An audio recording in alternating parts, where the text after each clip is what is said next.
Welcome, my name's Anthony King.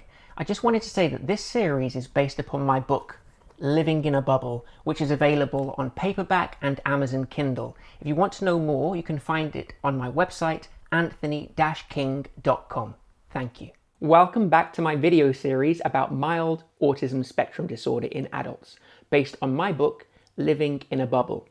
Let's continue from where we left off in our last video together. Living with Asperger's. Fear of doctors and dentists. Many people with ASD find going to the dentist or doctors very stressful. Fear of the unknown is part of that, I think.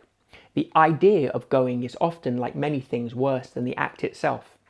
Many times, the medical practitioners and their staff are not trained to deal with individuals with ASD or might not fully understand, ironically as that might seem. This can often compound the problem. Another issue is that an unexpected or even anticipated appointment will often be a departure from the usual day-to-day routine, hence a cause of possible anxiety.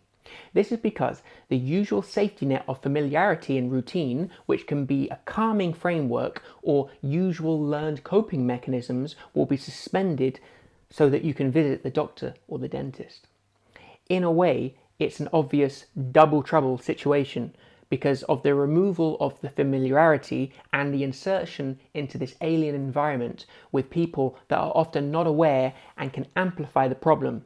Which is, again, quite ironic if you think about it, because this is a visit to locations where you'd expect a full understanding of ASD. Once with the doctor or dentist, let's not forget that the patient with ASD must be examined, which can throw up another set of challenges because often the patient does not wish to be examined and is uncomfortable with people in their personal space, often uncomfortable being touched or even being asked to remove clothes that are special to them and maybe help to calm them.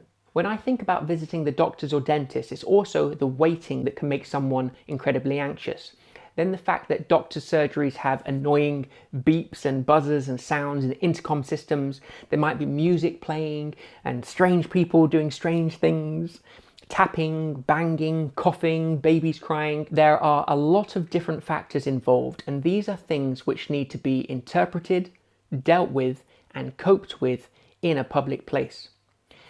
This can be very tough for some on the spectrum. Other sensory challenges when actually with the doctor or dentist can be the certain type of fluorescent lighting and the equipment buzzing, including drills and other equipment. Even the small torchlight that they use and point in your mouth and eyes, if you have a particular sensitivity to light, can be a challenge. If you are distracted by these things, it can make the whole experience harder for both yourself and the medical practitioner. If somebody on the spectrum has communication challenges, then this could also be an issue, such as expressing pain when a dentist does something, or being extra sensitive to the slightest touch, which ordinarily they might not be, which again causes a wrong impression and can cause problems in identifying what the actual underlying problem might be. It's my understanding that education in the medical community is improving. I read an information pack given to doctors which was brilliant. However, it's also important to remember that often doctors and dentists are overworked and sometimes stressed out themselves and can be much more inclined to be accommodating to somebody extreme on the spectrum, but not so much with someone seemingly high functioning.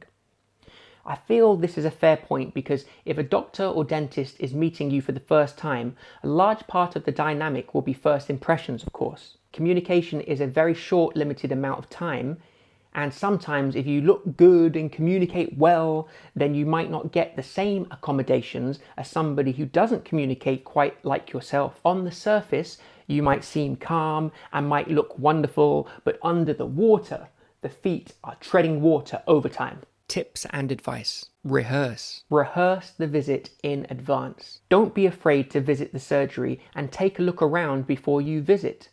Sit down in the waiting room for a few moments. Familiarize yourself with the staff and feel free to explain what you're doing if they ask. It's also a good idea to have a walk around the local area or have a drink nearby too. If it is far away, then read about the location online or use Google Maps and Street View. If you are a young person or even a carer for somebody on the spectrum, it might even be an option to rehearse with chairs and play out a proper role play. Do whatever you need to do to make life comfortable and the experience as easy as it can be. Plan. It's very important that once your visit is confirmed, that you can plan the logistics carefully. Think of it like you are a VIP or the President of the United States is arriving. Protocol and planning is key, except that this time you are the VIP. If possible, contact the clinic and find out when the quietest time will be and visit when the likelihood is that there won't be a lot of people in the waiting room or nearby. You might even be able to book an appointment at the end of the day when everybody else has left, or the earliest appointment before people arrive. Timing is key, and they might even appreciate it if you come in when it's quiet, as it might be more convenient for them. You do not want to be queuing or spending unnecessary time in an uncomfortable, unfamiliar waiting room environment, so do all that you can to avoid this by communicating with the practice in advance. Communicate. When you're planning your visit, make sure that you tell the practice about any concerns and fears that you have in advance. Most of the time, they will be happy to accommodate you and help allay them. Remember that although they might not be perfect, they are trained professionals and they have seen every embarrassing serious illness and problem under the sun. Tell them your problems. As long as you are polite, friendly and genuine, they will be happy to help you and go the extra mile, I'm sure.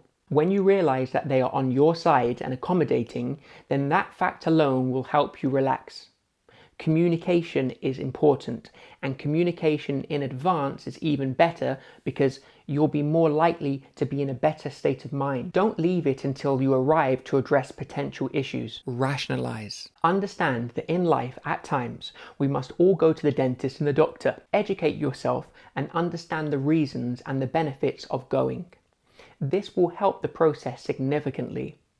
Know that this does not have to be such a regular thing possibly, and it might only be once or twice a year. Convince yourself with facts and acknowledge the benefits of going, even though you don't like it.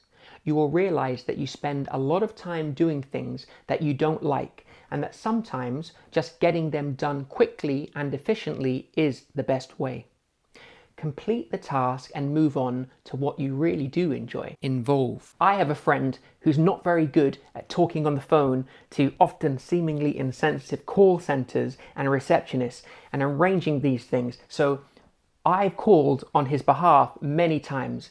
It can save a lot of emotional stress and energy that you can use for dealing with the actual visit. Feel free to enlist help. Many times people will be happy to help. You don't have to do this on your own necessarily. State of mind. On the day of the visit, make sure that you are in a good state of mind as best as you can. Everything that is in your control, make sure it is as you like. Eat well, sleep well, relax, recuperate, exercise, listen to music, do whatever it is that you need to do to be happy and strong. These things aren't nice at the best of times for people that aren't on the spectrum, so you are not alone, and it's a big achievement to go through this with our challenges. Arrange in advance a really nice reward after the appointment or later on in the day too. This will give you some motivation and make things flow a little nicer. Music. If you like listening to music, then ask permission and take along a personal stereo. Make sure that you tell the practitioner or receptionist so that you can hear when you're being called. The doctor or dentist may even let you listen to music whilst in the procedure. You never know. Take whatever you need to be comfortable based on medical advice, of course. If this is a cushion, take your own special cushion. If that means you want to take a friend, take a friend. I suggest that you keep the medical practitioner fully aware though, and if you are too shy or embarrassed to tell them, have someone else do it for you. People want to be included, and they will often feel privileged that you're letting them into your world. Compatibility. If for any reason you feel that you can't interact with a certain medical practitioner, then you should make contact with their receptionist and communicate your doubts and fears. If you have been upset and feel that you can't get over it, you should maybe find a new medical practitioner and make any necessary official complaints. Not everybody is compatible, so if you need to move on and find someone more suitable for you, then that is sometimes a valid option.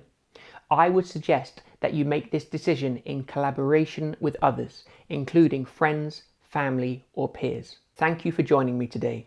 We'll continue with more in our next video. See you then.